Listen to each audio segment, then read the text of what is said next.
Hey there, everyone. Welcome to the Bird's Nest Podcast. I'm Joe Donahue. Thank you so much for joining us. Today was a lighter day for Team USA. No medals once again. It's the second time in 3 days, but there were definitely a few showings that could set Team USA up for medals in the future. There were also some solid curling matchups, and the men's hockey team continues to be unbeaten as they move into the quarterfinals. And we'll get to all of that, but we're going to start with the history that was made over the course of the games today, because there were definitely a few historic things that occurred. The first is probably not surprising to anybody that was watching these games, but for the men's 4 by 7.5 kilometer relay, which is in cross-country skiing, we saw Norway come away with the gold medal in that event. And with that, we have a new king in the Winter Olympics. Johan Hosflot Klæbo of Norway now has 9 gold medals in his career and is the record holder for most gold medals by a Winter Olympian. For Klæbo, he was thrilled to do it with his team. Speaking to reporters after the race, Klæbo said that, quote, being able to do that and take the 9th one with the team is special, and it couldn't be a better way to do that. Now, France came in second in that race and claimed silver, while Italy got the bronze. Team USA finished 6th in the event, which is actually their best showing in the cross-country skiing in some time. But in addition to it being a historic day for Klæbo, it was also a historic day for Italy, too. In women's giant slalom, Federica Brignone took the gold, becoming one of the oldest female athletes to win gold in the Olympics. Brignone is now a double gold medalist in these games. She was 62 hundredths of a second ahead of a rare tie for silver. So there was no bronze medal awarded in this event because 2 athletes tied for silver. The tie was between Sweden's Sarah Hector and Norway's Thea Louise St. Gjernesund. But for Brignone, this is a historic comeback because she suffered a fractured leg and a torn ACL back in April. So to be standing on top of the podium not once, but twice in less than a year in that light is absolutely incredible. Now, we talked about looking for Mikaela Shiffrin in this event. She did finish 11th. Shiffrin is a very well-decorated athlete outside of the Olympic Games, but for whatever reason, in Beijing and now, she's been struggling to find her way onto the podium. Shiffrin does have one more event remaining. That would be the women's slalom. That's going to occur on Wednesday, and that has been a strong suit for her historically.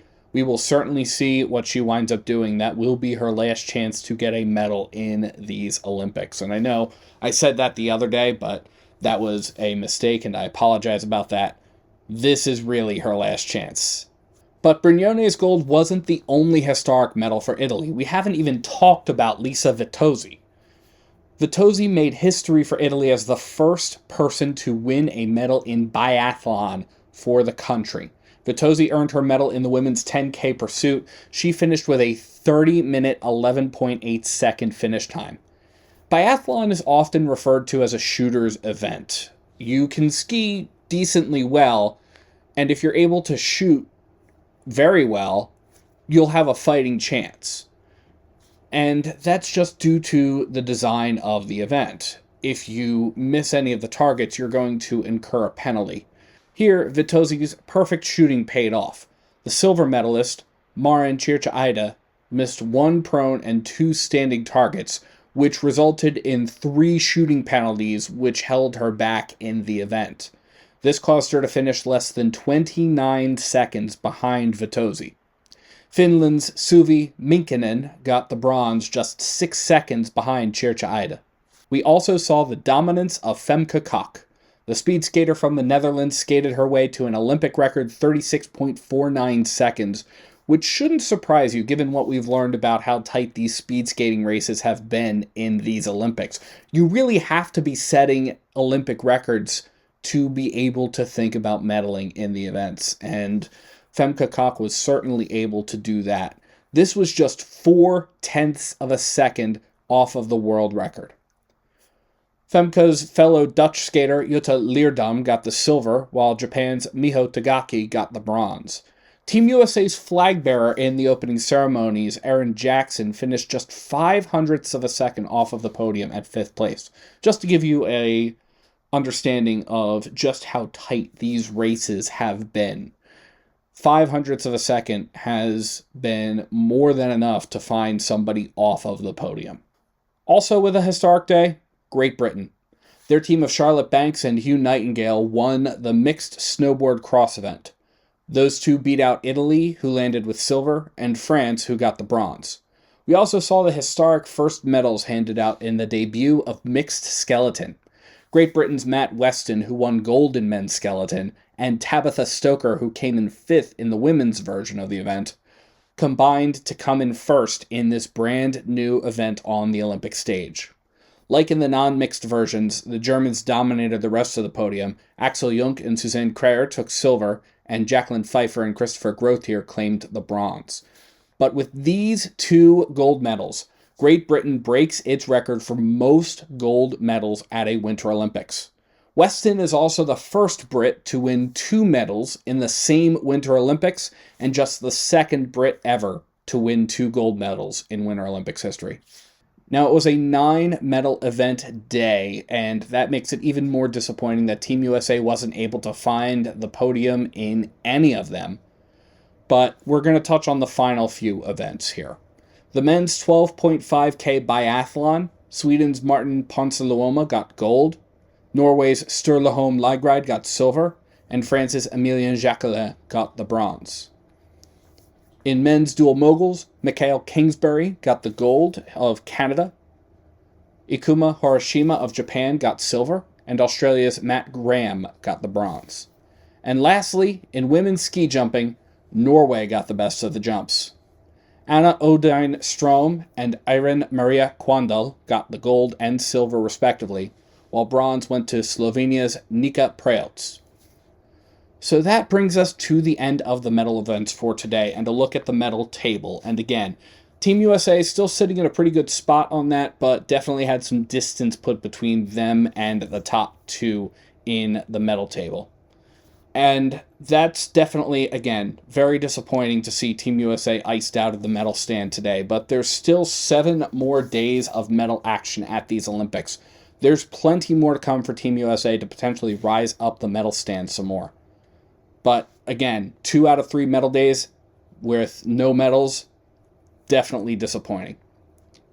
What isn't disappointing, though, the Team USA curling matchups that happened today. The men are on a 3-game win streak after handily defeating Sweden 8-5. Sweden was actually down 6-3 after 7 ends, but Sweden was able to get it up to a 1-point game in the 8th end. Team USA was able to extend their lead a little bit to 7-5 in the 9th end, and then was able to play solid defense to the point where Sweden conceded the match in the final end. But as good as the Americans' matchup with Sweden was earlier in the day, the matchup with Norway later on Sunday was much more nail-biting. Team USA was up 7-3 through 6 ends on Norway. But Norway outscored the American men 5-1 over the next 3 ends. It looked like the momentum was squarely in Norway's favor, and we were going to be looking at a crucial loss for the guys' curling team. But it was a tie 8-8 going into the final end. And Team USA did happen to have the hammer advantage in that final end.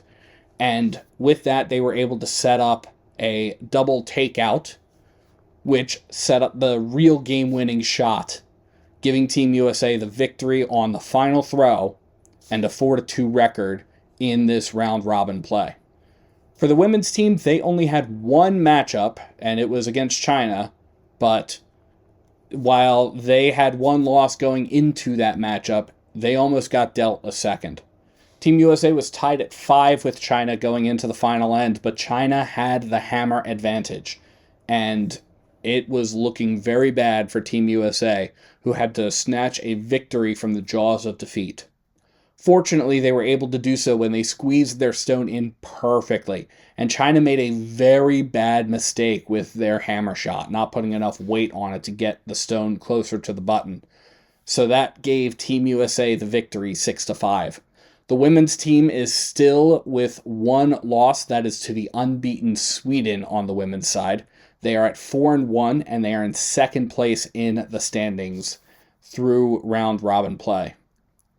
Team USA also had plenty of other strong showings in qualifying and preliminary rounds that could set up some solid medal shots. Two American figure skating pairs, Ellie Kam and Danny O'Shea, you may remember them from the team skate competition, along with Emily Chan and Spencer Akira Howe, are in the top 10 in the pairs competition after the short program. Now, you can't win the competition in the short program, but you certainly can lose it. And the Americans definitely did not lose it. Being in the top 10 is crucial for going into that free skate competition, which is going to happen tomorrow. In speed skating, we had the team pursuit. We had Ethan Separan, Casey Dawson, and Emery Lehman, who finished just behind Italy in qualifiers. So Team USA is going to face China on Tuesday. And in the men's free ski big air, Mac Forehand had a 183 on his two runs, which put him atop the leaderboard. And actually, 3 Americans qualified for the finals in that event. But Forehand is definitely the clear standout. And I would be remiss if I didn't acknowledge the fact that the men's hockey team knocked off Germany 5-1. Team USA got on the scoreboard with about 9 seconds left in the first period. It took almost the entire first 20 minutes of the game to find the net, but they were absolutely able to do so. And once they found the net, they kept going. They outshot Germany 32-23 over the course of the game. Germany did get their lone goal in the final 9 minutes of play, but by then, Team USA had it in the bag. Both the men's and women's team remain unbeaten in these tournaments. The men's team has closed out the qualifying preliminary rounds. They will go on to the quarterfinals. So with that, what's on tap for tomorrow? Well, the biggest action for me is going to be the women's ice hockey team playing Sweden in the semifinals. These ladies have had the weekend to rest up, and we'll see what they can do. Can they keep up their winning ways and defeat Sweden? We will find out tomorrow. We'll also see Team USA competing in the men's super team ski jump event. And while the men's curling team has tomorrow off, the women are going to play winless Italy. There are also 3 Americans towards the top of the leaderboard after trial runs for the women's monobob bobsled event. So that's going to be an interesting competition to see. And of course, we will see whether an American can bring home the gold in the pairs free skate competition. So yes, it's been some disappointing days, but there are definitely bright spots and definitely some awesome things coming down the pipeline. There's still plenty of time left in these games with 7 days left to go in medal events. There's potential for much more hardware to be added to the Team USA medal case. But let me know what you think in the comments below.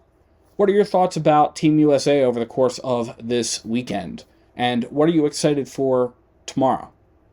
Let me know. And thank you so much to everyone for tuning into the Bird's Nest Podcast. You can support the Bird's Nest Podcast by liking and subscribing to Bird's Nest Media right here on YouTube, as well as by sharing to your social media pages. You can also find us on SoundCloud, iTunes, Amazon Podcasts, Spotify, the Odyssey app, and iHeartRadio. Pretty much anywhere you get your podcasts. Please visit birdsnestmedia.com for additional Eagles, NFL, and Olympics coverage. And if you feel so inclined to support us in a different way, you can find the link to our Patreon in the description below or at birdsnestmedia.com. Thank you so much for tuning in. Let's go Eagles, and let's go Team USA.